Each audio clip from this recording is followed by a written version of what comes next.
Afternoon, everyone. Today is Thursday, August 22nd, 2024. I'm Dr. Yamonja Smalls, Director of Professional Development for Maryland Department of Health Developmental Disabilities Administration. We welcome you to today's Rate Review Advisory Group meeting. Before we begin, I'd like to go over a few things about the webinar. All participants are in listen-only mode.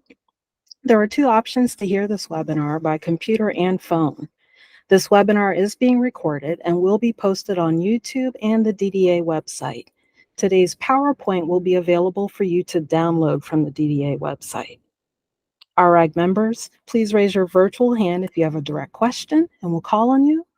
Questions from all other attendees may be entered into the chat box on your screen. During the public comment section of today's presentation, the DDA team will respond to questions posted and provide opportunity for you to also ask your questions directly by raising your virtual hand at the bottom of your screen. And now I'd like to introduce Deputy Secretary Marlena Hutchinson to begin today's meeting. Good afternoon, Marlena. Thank you, Dr. Smalls. Good afternoon, everyone. Welcome, and thank you for joining us today for our August Rate Review Advisory Group meeting. I cannot believe that this is our last meeting for this cycle already. We're looking forward to some really good discussion today. Next slide.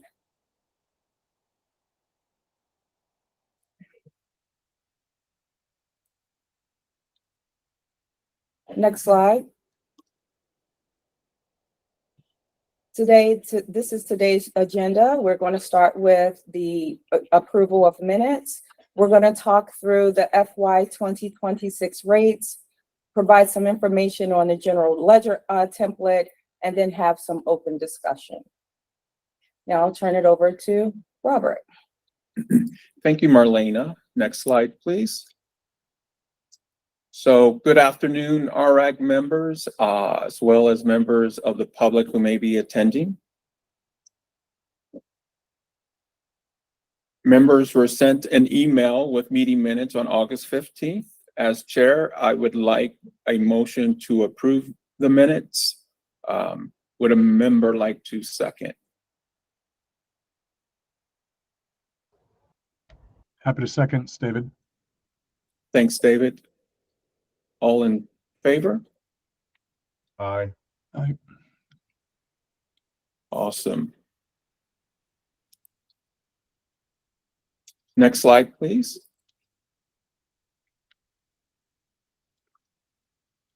Next slide. Great, thank you. For FY 2026, which will start on July 1, 2025 of next year, there will be no changes from the current FY 2025 rate table.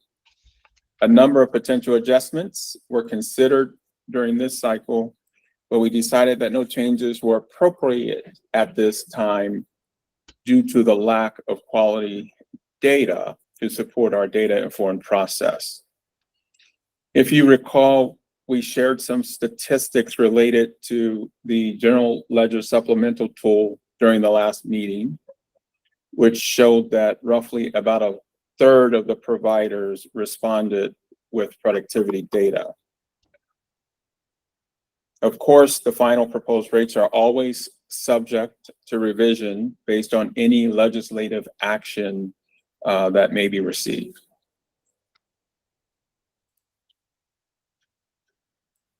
Next slide. So DDA is committed to its... Yes, Laura? Thanks, Robert. I just wanted to, before you kept going, I just wanted to make a couple of comments. One is, you know, that data collection, you know, only applied to, you know, two specific services. So I think it's a little hard to say there's no rate increase due to the lack of quality data when that really applied to a very specific issue, productivity for two services. right? Two meaningful day services, or maybe it was only day hab. Now I'm trying to remember. But it was, one or two services of all of them. So there's that. And then the other thing I wanted to raise, and I understand that the state is under a, financial, significant financial constraints, but I would hope that the recommendations of this group, that would not factor in. That's sort of a decision for the department and DBM and the governor to make. But this group, I think, should make recommendations based on what's best for, community providers and the people we support. So there's that. And then the other thing I wanted to raise is, the concept that we've always had, which is that we are working with a glide path towards fully funded rates. And I know the last that we had looked, some rates were fully funded, some were not, based on where we were in that glide path. So I would hope that the department would also factor that in when looking at, any recommendations that the department makes for their budget for FY26. Thank you, Laura, for providing that feedback. Oh, never mind. Okay. Any other questions before we move on to the next slide? To the slide that's currently being displayed. Great, thank you. DDA is committed to its data-driven process. We require the data to be collected via the GL data submissions. So we want to please ask you to stay the course on those GL submissions. For the FY 2027 rate setting cycle, DDA will be examining additional data sources to supplement the GL submissions. DDA and the RRAC committed to a data-driven process, and we have struggled to meet that commitment over the last 2 cycles. As a result, we are contingency planning in case the GL data cannot support a rebase. Over the next 6 months, DDA will evaluate multiple data sources to determine appropriateness of rates to remain true to our data-driven approach. For the foreseeable future, the state's fiscal conditions, as Laura pointed out, are projected to be lean. It may be challenging to adjust rates upward, and fiscal conditions may require downward adjustments. Each cycle, the DDA will focus on 1 to 2 rate priorities or the rebase in order to stay focused on making progress. For the FY 2027 cycle, we will work with the RRAG to solicit feedback on priorities as well as timing of a rebase, with the DDA ultimately making the decision on the 1 to 2 priorities that best supports the needs of our IDD population, not only for FY 2027, but in future years as well. The DDA is committed to using the GL template as the primary means of collecting data. The GL template is our strategic plan for data collection, as noted in the first bullet. We collectively agreed to this data-driven process at the beginning of the RRAG process and committed to the GL template as our data collection methodology collaboratively with the RRAG more than 2 years ago. It is the vehicle we will use for collecting the data necessary to set rates for FY 2027 and beyond, and will supplement those requests as necessary. DDA has committed the technical assistance resources internally and through Hilltop to help the providers meet their obligation to submit complete and accurate GL data. Chris, I believe you were first. Thank you, Robert. Just want to clarify, when you're saying DDA will evaluate multiple data sources, are you able to share what those data sources would be and what in particular you'd be looking maybe from each of those types of data sources? Sure. So for providers, right, who have a foot in each system, will have access to cost reports. We also have access to the audited financial statements. We have data that we've collected using the general ledger supplementals as well. And so those are the type of sources that we're referring to. And Steve, I don't know if you had anything else to add. Sure. There's also some publicly available information. We can look at 990s that the providers have submitted. What we're trying to do, Chris, is come up with a contingency plan in case the GL template information is not sufficient to do the rate update. And so we're going to look at multiple data sources. We don't know what we're going to use each data source for because we don't know what shortcomings may or may not exist in the GL template. All right, thank you. And then just kind of a follow-up to that, you got DDA, we're going to focus on 1 to 2 priorities where the rebase, obviously the rebase year is going to be fairly intensive.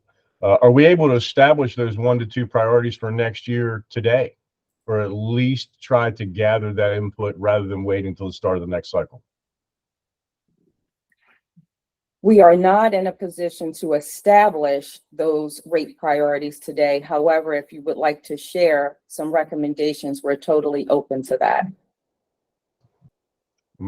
Thank you. And my first recommendation, obviously, we had employment on the list as our top priority, or one of our top priorities for this year. We really never touched on it. I definitely think that needs to be on the table for right out of the gate next year. Thank you, Chris. And if you recall, we actually went with the top 3 priorities as voted on by this group, which is why we did not touch employment this time. But thank you so much for that suggestion. Karen? Hi, thank you. Couple questions in relationship, kind of tying with what Chris asked is, I'm struck by the timing of when the GL documents are due, when the budget will be created, and there's no opportunity for the RAG to see any of that prior, kind of in that space that's due, and wondering if you would be willing to bring the group back together so we could learn more about what was, instead of waiting until the rates of, until the legislative session when we start again next year, if we could learn more about it prior to that so that we would have some educated input to some of that. So that's my first question. My second is, just because I'm a little long in the tooth and been doing this for a really long time and lived through FPS to PPS to, all of those different grant system to FPS to, all of those systems. Generally what we've experienced in DDA in the past, and especially since you feel that your data collection on the trial run with the day programs did not go the way that you had wanted, that normally we would be given a year to try out something like this and then get feedback and work through it and find out what the weaknesses were in the system before we actually use that data. And I'm wondering if there's any plan to do that, to have some sort of, as you're looking at things like, the 990 and the audited financial statements, as well as the data that comes in off of the systems, if because it is a learning year, and for many of us who get funding from places other than DDA, we're having to contort data to meet this particular outcome.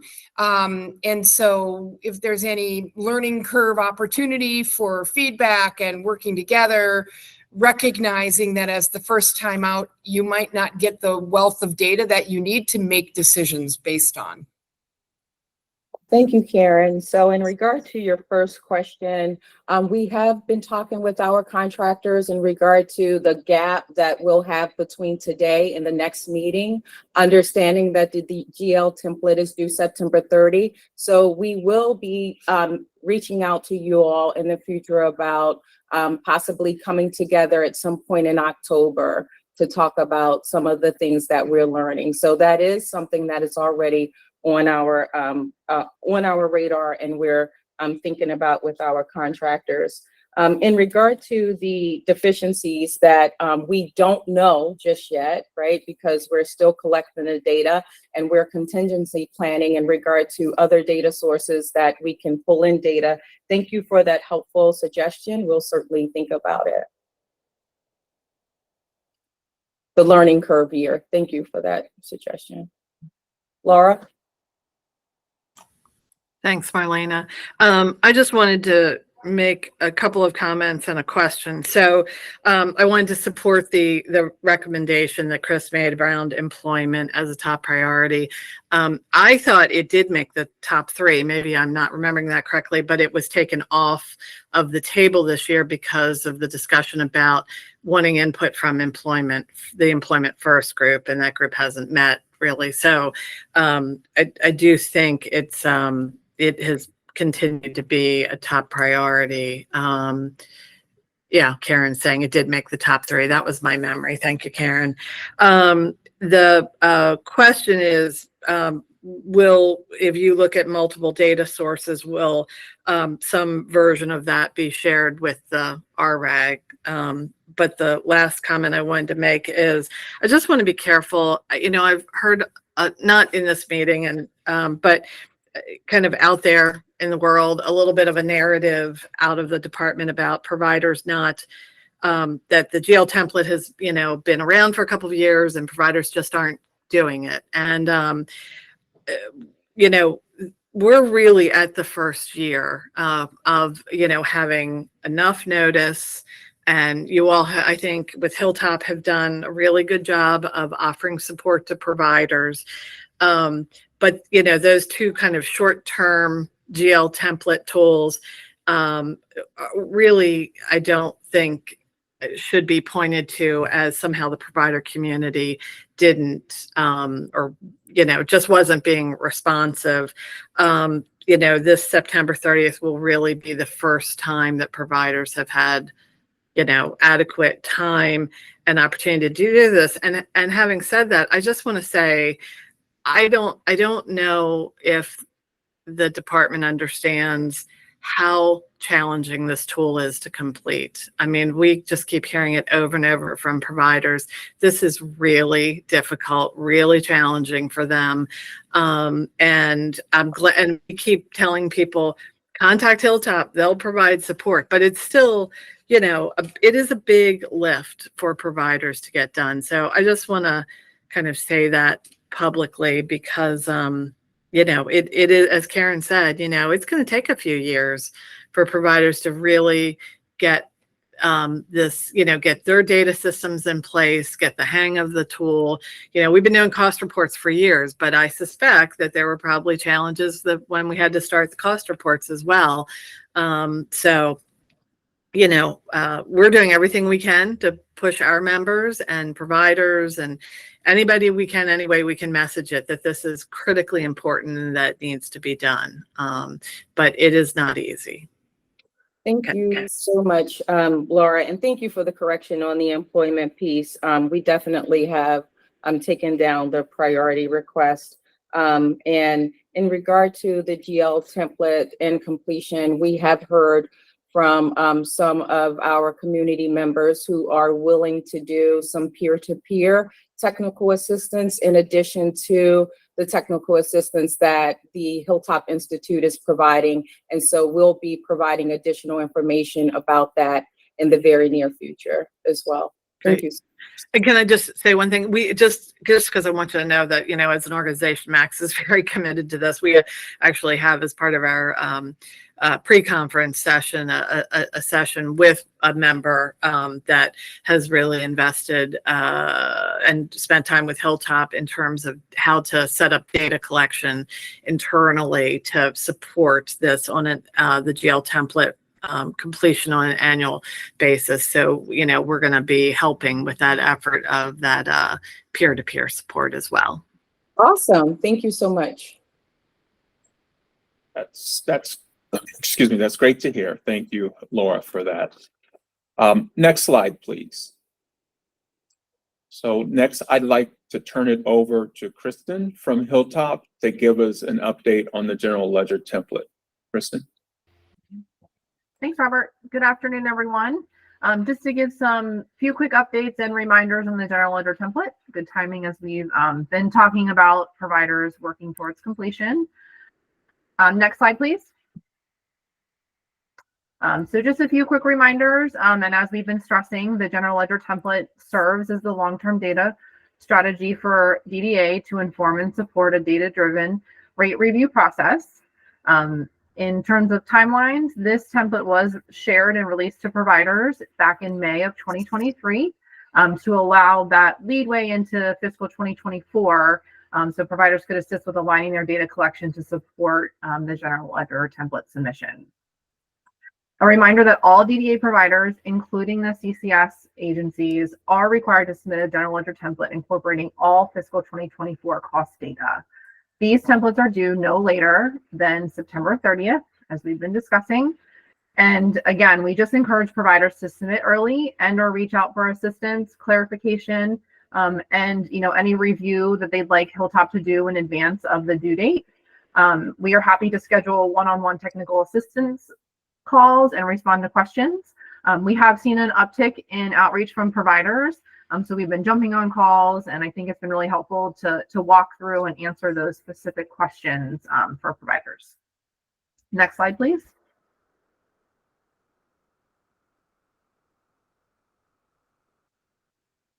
Oh, Karen, do you have a question?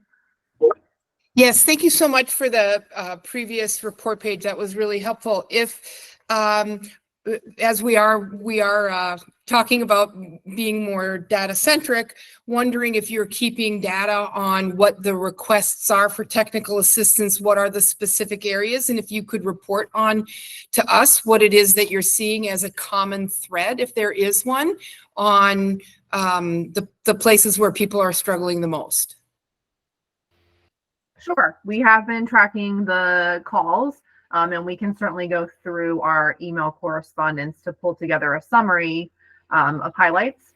We also, during the trainings back in June, we did try to target some specific information and additional detail around the common questions that we had been receiving so that providers had the benefit of hearing that and getting the additional information that we've been sharing. But we can certainly pull that together.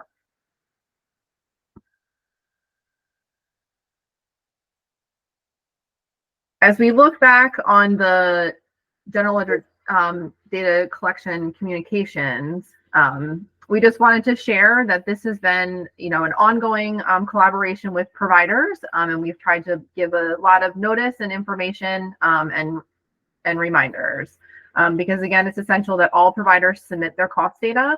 As we've been talking about, high quality, consistent data is required for a data-driven rate process and evaluation for a rate rebase.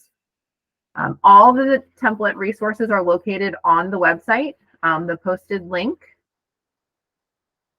which we'll see on the next page, provides information for the instructions, template, frequently asked questions, and the recordings. Can we go to the next slide, please? Great. So this is the link. All templates should be submitted through Qualtrics. And I think, as we've mentioned before, Hilltop will not be accepting any templates via email. If providers do send them via email, we will ask them to go back and submit them through Qualtrics. I think, as we mentioned during our last RAG meeting, this really is to support Hilltop's adherence to the CMS cell suppression policy, There are tabs within the template that request information about participants that you are serving. And so we cannot receive any information or values of less than 10 in an email. So this helps to support that adherence to that policy. And again, all the templates are due by September 30th. Please reach out or submit early for feedback. We're happy to engage for that one-on-one technical assistance. Next slide, please. Great, and I can turn it back to Robert. Thanks. Thank you, Kristen. Can we please go back to slide number 10? There's just a few things I want to underscore. So this shows what our communication plan has been related to communicating the due date for the general ledger data collection tool. So in February, we sent a general reminder to all providers. I'll just skip down to June because the second bullet was related to the GLS template. In June, we sent out another general reminder with information for registering for a training session. We also put it in our newsletter in June. In July, we sent bi-weekly reminders out. But what I wanted to point out here is starting, which should have already started, we're starting to send more targeted communications to provider agencies. So if you've already submitted your general ledger data collection tool, you won't get any further communication from us. But we're going to start sending more targeted communication to providers who have not turned in their general ledger data collection tool, which will also contain the actual COMAR reg cited in there, as well as what the sanctions could be if we don't receive those tools. And we'll increase that frequency to weekly starting in September. Just some things to underscore because we've had several iterations of the tool. We just want to reiterate the importance of making sure that you're using the correct version. The correct version is located on the RAG page of our website. If you need any assistance with that, please let us know. And for shared living providers, just want to underscore that technical assistance is available from the Hilltop team. And slide 11 has the email address for you all to use to request that technical assistance. Okay, so we can go ahead and jump down to slide number 12 and open it up for RAG member discussion. If there are any walk-on items.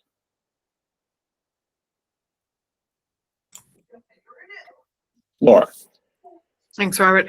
Can we just touch on how priorities will be set for, will that be done before we get to the January meeting? I guess I'm a little concerned about waiting until January because, it seems like the cycle flies by really quickly and, sometimes we don't have the time for the, whatever is needed to tackle, those issues during the cycle. Yes, as Marlena mentioned, Laura, and you may have missed it, we are having internal discussions with both Optimus and Hilltop around scheduling a strategic planning session around sometime in October, where we can start having those discussions so that when the new cycle starts in January, we can hit the ground running and also have a good sense of any kind of supplementals we may need to help support that. Thank you. I did hear the Marlene's comment about the possible meeting in October. I thought it was discussed data. I didn't realize you were thinking about including the goals as well. So thank you. Yeah. David. Thank you. Newbie question incoming. So I don't necessarily understand, although I probably shouldn't confess this publicly, what, quote, the cycle, end quote, means and how it's defined and whether or not it's statutory. With that as backdrop, and given that employment sort of continues to be a real big issue for providers across the state, and particularly and most importantly for Marylanders with intellectual and developmental disabilities, is there something that would preclude the RREG just continuing to do its work through the fall, notwithstanding the need for a strategic planning session? I can only speak for myself. It's certainly something I'd be willing to commit to, because if it's been sort of in the top 3 for a couple of years and through the transition of leadership, it just sort of got lost or deprioritized somehow. You know, that could certainly be an area where we focus some attention. So there's a question in there somewhere, I think, which is a technical one and an encouragement for us to, fully and robustly embrace, those things that are rightful priorities that have, for whatever reason, fallen off the front burner. Thank you, David. Elizabeth and or Brianna, let's make sure that we send David a copy of the charter. So David, when we refer to a cycle, so RRAG meets every year between January and August. And then we have that break, right, before the start of the next cycle. And usually during that cycle, we are working on decisions, working on doing work that is related to the next fiscal year. So for example, this cycle, the focus was on the FY26 rates. That the next cycle starting in January, that focus will be on the FY27 rates. And so we kind of call it like the cycle for the FY 2027 rates versus saying, it's, RRAG for the calendar year 2025. So we're trying to not confuse the two. Yeah, no, thanks for that. And I have the charter somewhere. I just wondered if it was anchored to some statutory requirements. It doesn't sound like it is. And so if that's true, if it's not true, then I'll shut up. If it is true, there are priorities that have been sort of passed over for whatever reason that need our address. It strikes me it's at least possible to contemplate some continued work into the fall. That's it. Thanks. Cool.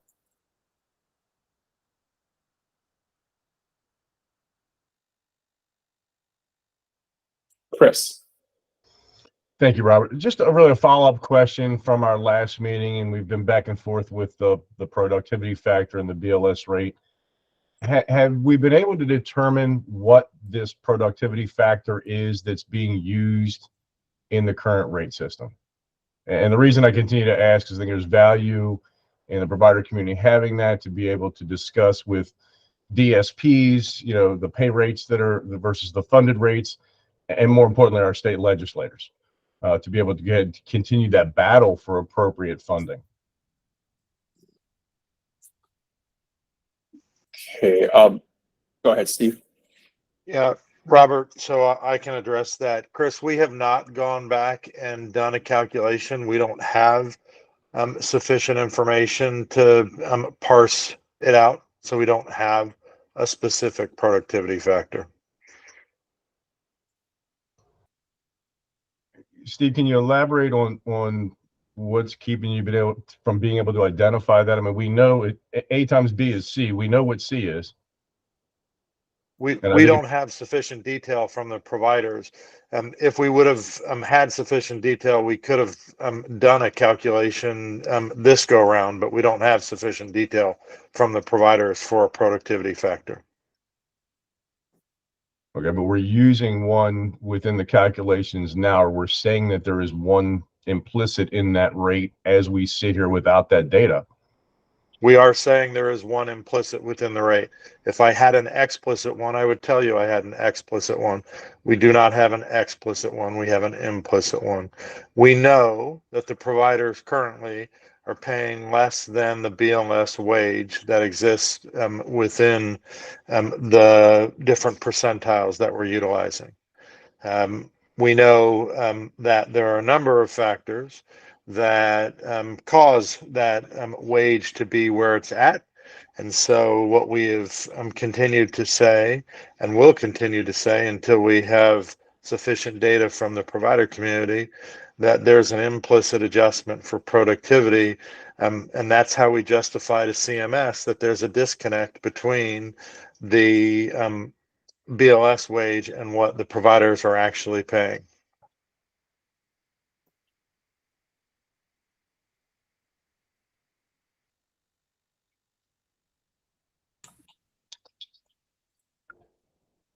Laura. Thanks, Robert. I know this is a discussion we go round and round. I'm going to try to not repeat myself from earlier meetings. I do think it's creates it. Well, I'm not sure it's faithful to how the guidelines were around the rate setting process earlier in the process. But I guess what I want to say is that by kind of shifting how we talk about the wage that is at the core of the brick, it is only going to make providers more skittish about going up to that full number and beyond it, because now there's discussion that somehow that number isn't only for wage. So we're sort of shifting it to saying this number is for the wage. And we want to see providers hit that number to the greatest extent possible.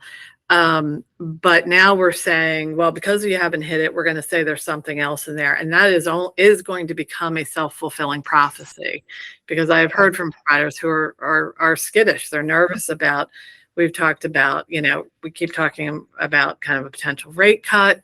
And we're saying there's something else in that wage number, and it will become kind of a cycle where providers are going to become very uncomfortable with trusting that that is actually the funded wage in the rate. So I am a little concerned about that.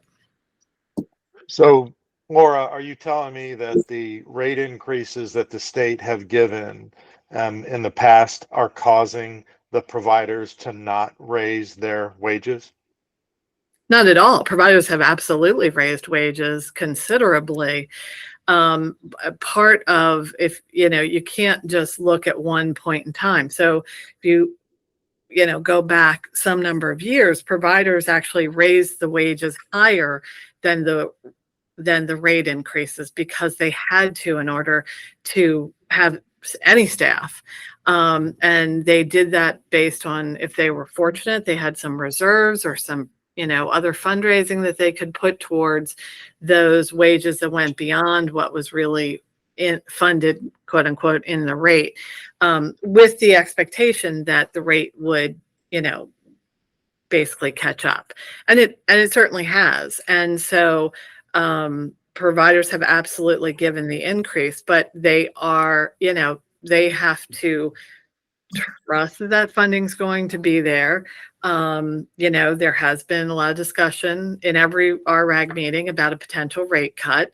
And that combined with saying there's something else in that wage number besides wage is going to make providers nervous. That's all I'm saying. But they absolutely have raised wages. And are you saying that the wages that are being paid now are higher than the BLS wages? No, I'm not saying that. I don't think the data supports that. I think they are moving on their way to there. I mean, well, let me back up for a second.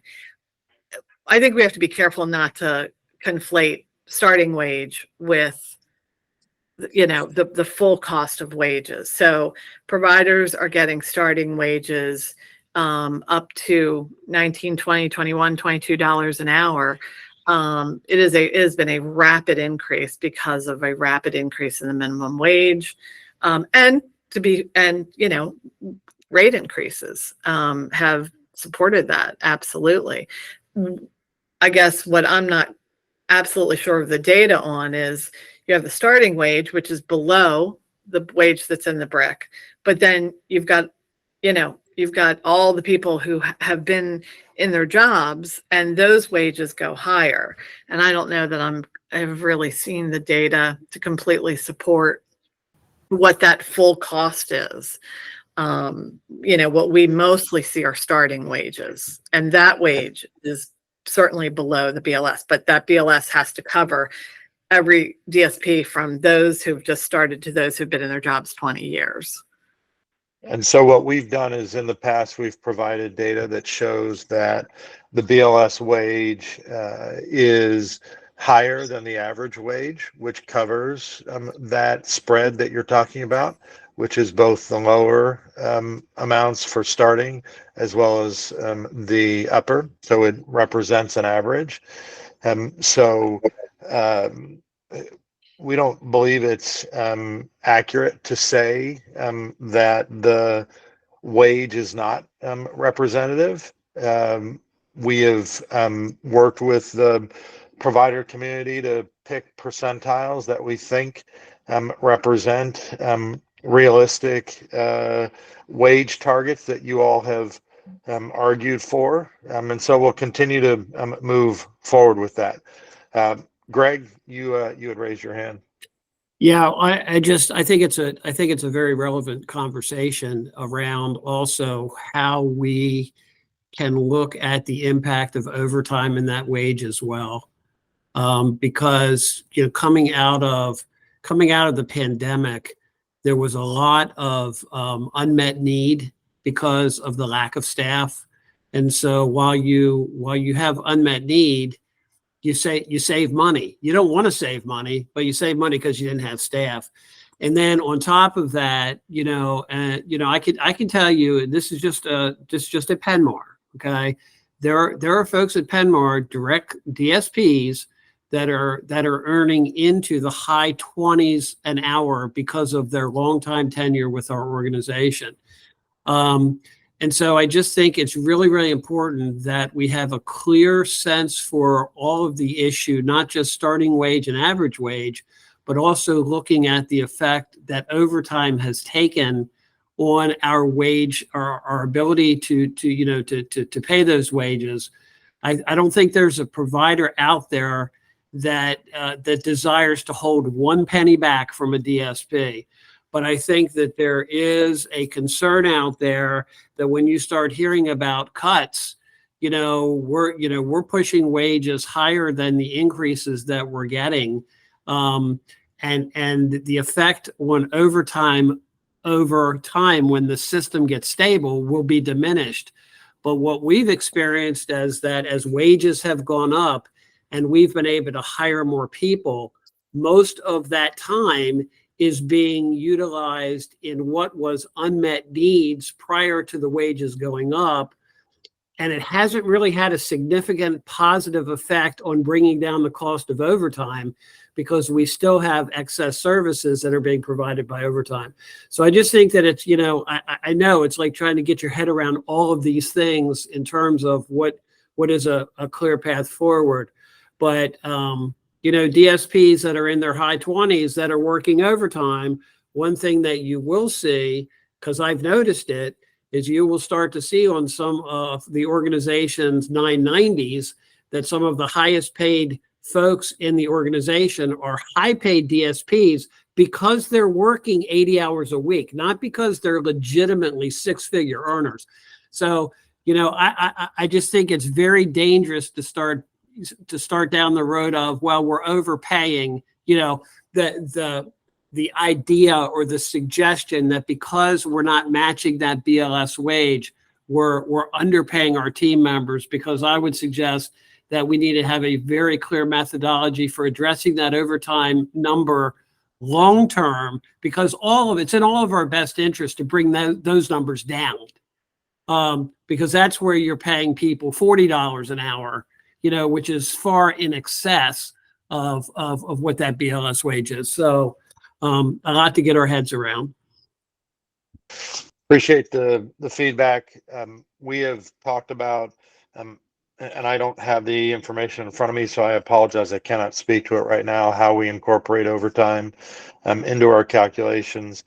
Greg, I think what we would see in the data are during the pandemic, your average wage should increase because, as you say, you will have lost the lower paid starting individuals, and you will have focused on more of the higher paid individuals. And then as you've staffed up, we should see a slight reduction in that rate of increase. That's one of the reasons why we try to balance look at the data over time, because we don't want to look just at the most recent, because as you say, if you are hiring additional people to meet that unmet need, we don't want to be using that lower rate of increase. So we're trying to balance it. It's great feedback to make certain that we appropriately account for it. Chris? Yeah, and I was just going to say real quick, keep in mind also, this is something all of us deal with, as the rates go up, the compression issues are challenging as well, where we've blown through, because it wasn't that so long ago that those of us on this call had an aspiration to get to $15 an hour. Well, we blew through that like it didn't even exist, right? And for various reasons, and the vision of the governor with minimum wage and all those type of things. But every increase at the lower end also creates a compression issue at other places in the organizations too. So there's a lot of different ways to look at all of these issues in terms of good, sound fiscal policy. But I will suggest to you that when the idea of cuts go out there, what I hear when I hear cut is, oh, somebody somewhere thinks we're overpaying our staff. And I think all of us would push back very, very hard against that, that we could afford to absorb a cut because we have so much, because we have so much margin, because that's also a false premise as well. So I'll stop talking. Chris? Thank you, Rob. Steve, just a follow-up to that, and again, you're hearing from Greg, you're hearing from other providers that some providers are paying the rate, equal to BLS, some are less, million reasons why, conservative approach, whatever that cause may be. Is that the sole reason why we believe there's an implicit productivity factor in here, is the fact that you're seeing rates lower than what the BLS is, and it's a justification to say this is what's filling that gap? No, there's a lot of different factors. We've always said that the way the rate methodology works is that each of the components are interrelated. We've made the argument in the past that even if we had perfect information and were able to make a productivity adjustment, we couldn't just take the BLS wage information and then apply a productivity adjustment without looking at the impact on the other categories. And so we're making the argument for the GL template. All of this is interrelated, and we need to look at what are the expenses associated with training? What are the expenses associated with G&A? Greg's making the argument about overtime. We need to make certain that we're accounting for the overtime in the correct locations, and maybe some providers are not coding it in a consistent manner. This is also making the argument Karen Lee's put several times in the chat that the rebase may not be appropriate to happen next year for the fiscal year 27. That doesn't mean, though, and I want to make certain that you all are comfortable with this, no matter the timing of the rebase, nor the rate setting priorities. We still need to focus on improving the quality of the GL information. And so that's one thing we aren't changing our commitment towards, is providing those resources and the technical assistance. I just want to make certain everyone's comfortable with that.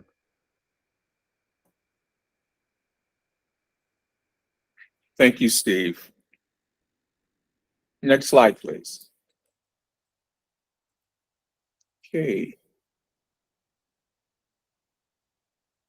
Dr. Smalls, do we have any comments from the public?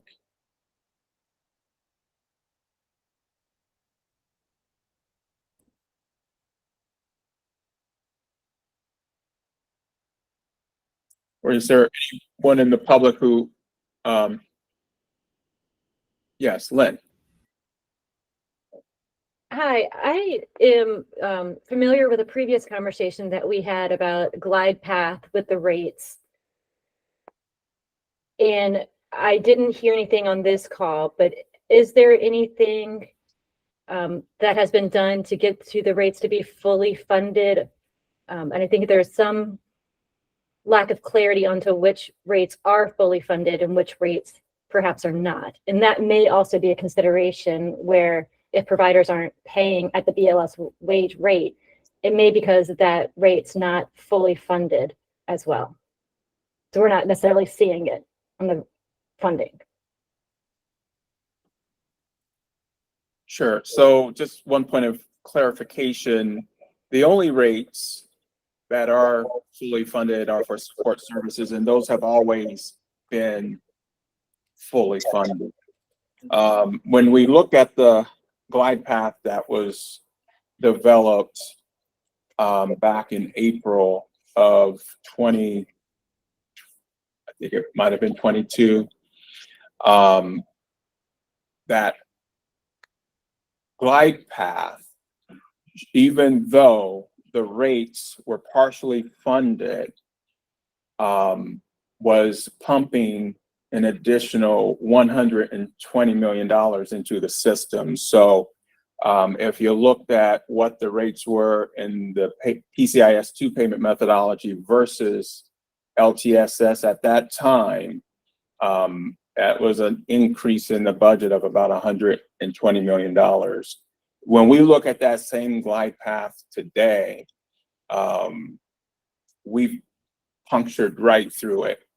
So we have made adjustments to the funding percentage, I think back in 23, but also keep in mind that the state approved several increases above and beyond the mandated 4%. I believe in 23, there was a supplemental that added an additional 4% to the rates. We also gave a one-time only increase of 10% using the ARPA savings. And then in 24, we accelerated the COLAs for 25 and 26, which was a 12% increase. And even after that, the secretary advocated for an additional 3% increase for fiscal year 25. Okay, thanks. I think it would be helpful if we were able to see where the funding is compared to where the rate calculation would be. And I think that would help us tie into, is that why there could be a disconnect between what providers are paying compared to the BLS?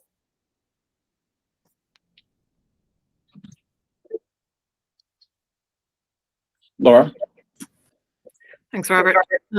I just wanted to say, I think, I appreciate your, explanation of that. I think as somebody who's been around through the whole thing, it would be, we talk about the significant increase and the expedited rate increase that happened because of the expedited minimum wage. And I think I don't know I know there's been a big investment. There's no question about that in our rates. I think the question is, how do you factor in the expedited minimum wage with the glide path? Because the original glide path, and I know you've updated it, but the original glide path assumed, kind of the original minimum wage increase, and the new governor at the time expedited our rates. And so I don't know how much of that funding that was really intended for minimum wage sort of counts towards achieving those full rates once you adjust them for the expedited minimum wage. So that's just kind of a question I would have around the glide path. Sure. Elizabeth, if you could take a note, when we send out the meeting minutes, I think we'll also send out an updated funding percentage, because those percentages have moved since those initial April 1 rates of 2022. Karen? You're on mute. Sorry. I just wanted to comment that the very question Laura is asking right now, I asked almost a year ago, and the answer that I got was that the glide path was separate. So that's what I got back a year ago. And if that's changed, that'd be great to know.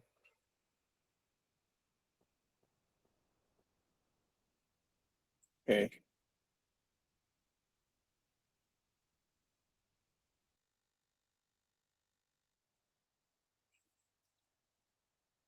All right, Dr. Smalls, next slide, please.